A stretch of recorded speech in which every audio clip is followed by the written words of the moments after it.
You got us once. Okay, 1, 2, 3, go. Hi, Hi everyone. I'm Tanya, I'm Courtney. For us.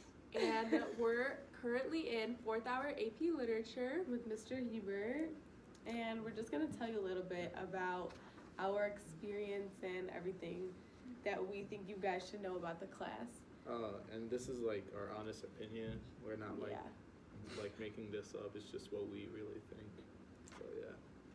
So the first thing is why we all took the class. So Why I took it was, well, I was a little worried at first because I took honors English last year, so I was really worried that it was going to be difficult, but I know it'll really help me for college, and honestly that's why I took it, just so I can prepare myself like mentally and with the amount of work and stuff, so I can be ready for college.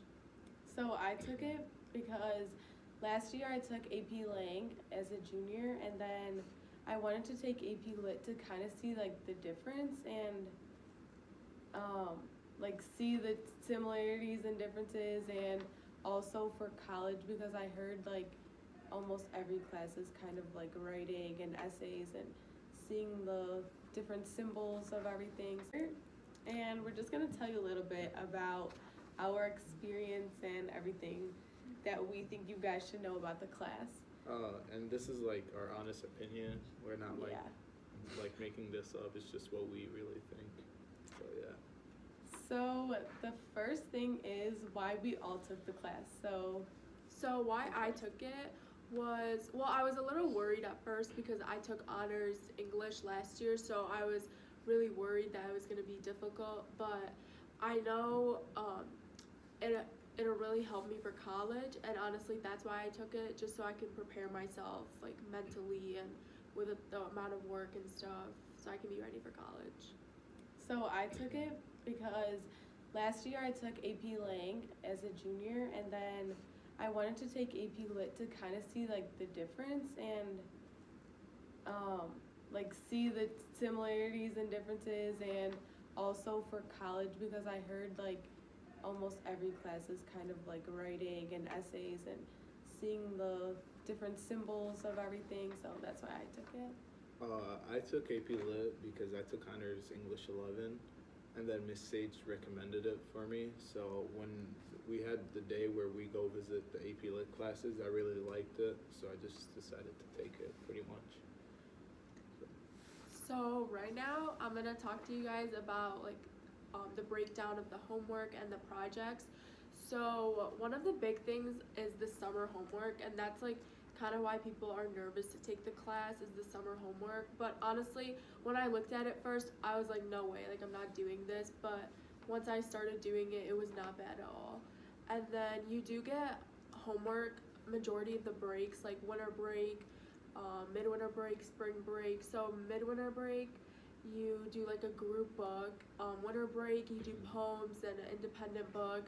And then spring break is just a book, and it's all like annotations and stuff. And we don't really have homework. It's just like if you don't finish, if you decide not to do anything in the class, then that's on you to finish your annotations and to catch up in the stories. And another thing we have is vocab presentation, and it's only like a one-time thing, so it's not even a big deal, but you get into groups and then you just split up the words and just present it and stuff. And then another thing we have are the essays. Most of them are individual essays, but some of them are group essays, so it's really not that bad, like, yeah. So another big part of AP Lit is the different works that you read, and some of the major works that we read as a class were Oedipus Rex and Hamlet, and some of the smaller short stories were Scarlet Ibis, Telltale Heart, Greasy Lake, and a lot of others.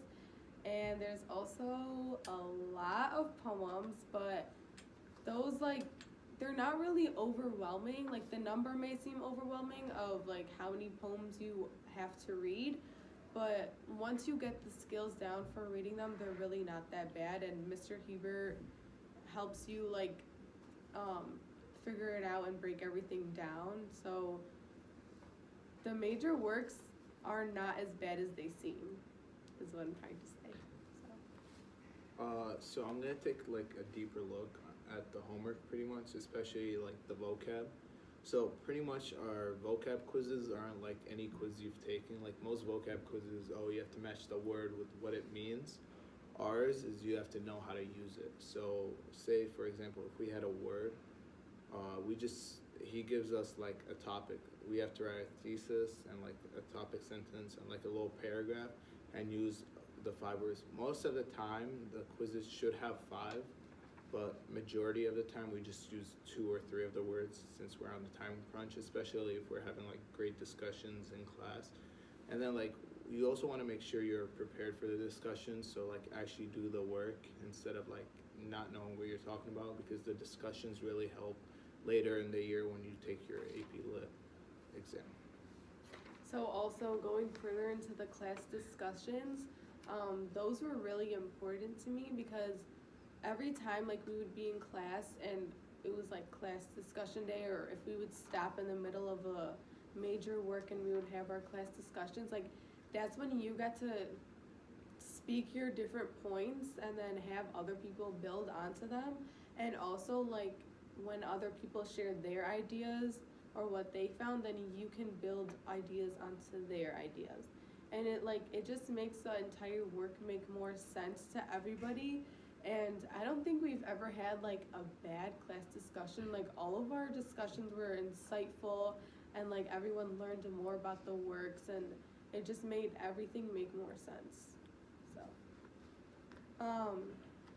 also we're gonna insert some clips of movies that we've seen, and movies or any other books or stuff that we see in our daily life, and these show how we see AP Lit in our everyday life. And really, honestly, after reading the summer books, like it changed my perspective on everything. Like I can't go see a movie the same anymore because there's all these symbols and all these different lenses that you're seeing stuff through, and it makes things more enjoyable, to be honest. Like you're not just there, like you're understanding the deeper meaning of everything.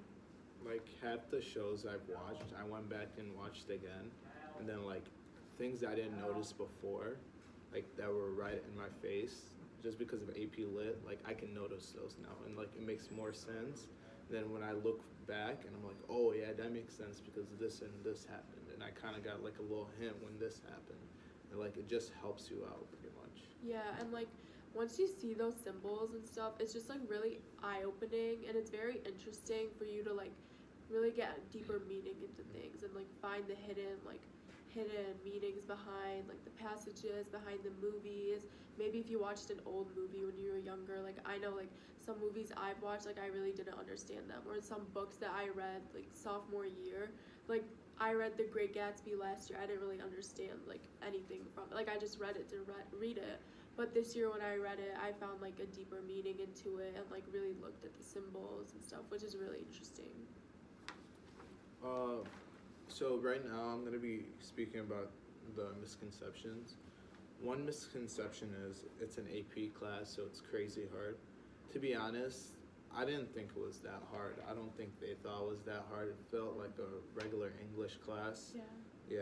Yeah. To be honest, I actually thought it was easier since we actually did the work. If you do the work, you would understand what's going on, so there shouldn't be any reason.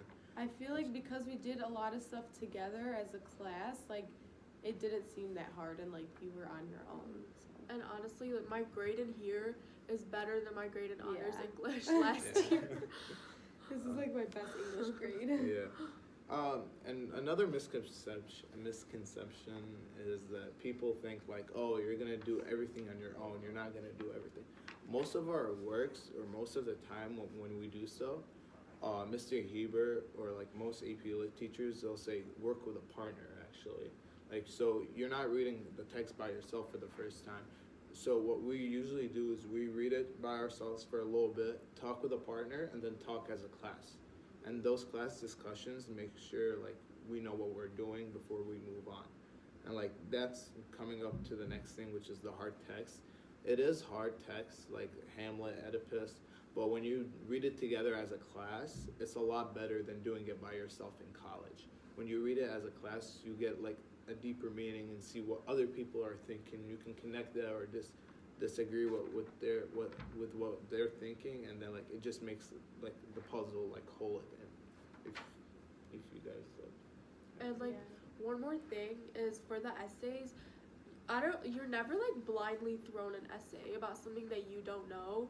It's always about something that we've learned, that we've discussed, stories we've read, and you have your annotations to look back, like not during the essay, but you have them to study from. And as long as like you just take good annotations and listen to the class discussions, then the essays will not be hard at all. So thank you. Take AP Lit. Just Yes, kidding. take Cut Yeah, that out. take Cut that it. out.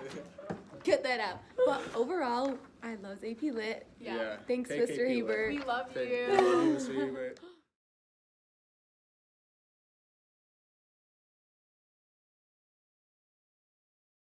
There beyond that fence, we have an indigenous population called the Na'vi. They are very hard to kill. This is why we're here. Because this little gray rock sells for 20 million a kilo. Their village happens to be resting on the richest deposit, and they need to relocate. Who gets them to move? Yes, What if they won't go? I'm betting that they. So one example where we see AP literature in our daily lives is like watching movies and famous movies that you always hear about. So I'm going to be talking about the movie Avatar, and some literature skills that you'll find in there are the social structure and how they are trying to like kick the native people out because they think they have higher status than them. So that's showing like different social structures that you see in like daily life and in literature. And also they're talking about like getting the gem or the rock, which it symbolizes like power and greed and like how they just want money and they don't care about other people. So yeah.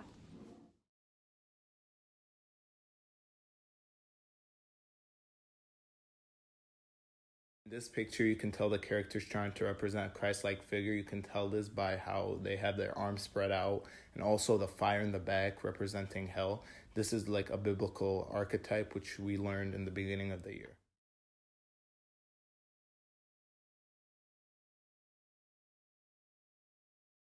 You will learn about a lot of new symbols from AP Literature, and mostly that will come from How to Read Literature Like a Professor by Thomas Foster. And you can see those symbols throughout various movies, TV shows, books that you've never noticed before. And according to Foster, winter is the sign of death. And in the Game of Thrones Season 1, Episode 1, it's called Winter's Coming, and winter foreshadows death, and that also foreshadows what will happen in that episode because one of the characters finds out their mentor has died, and that also foreshadows what will happen in later events in the Game of Thrones because it mostly is a battle and a lot of characters die, and having that AP literature knowledge of those symbols is very interesting and it's very eye-opening to many that never noticed it before.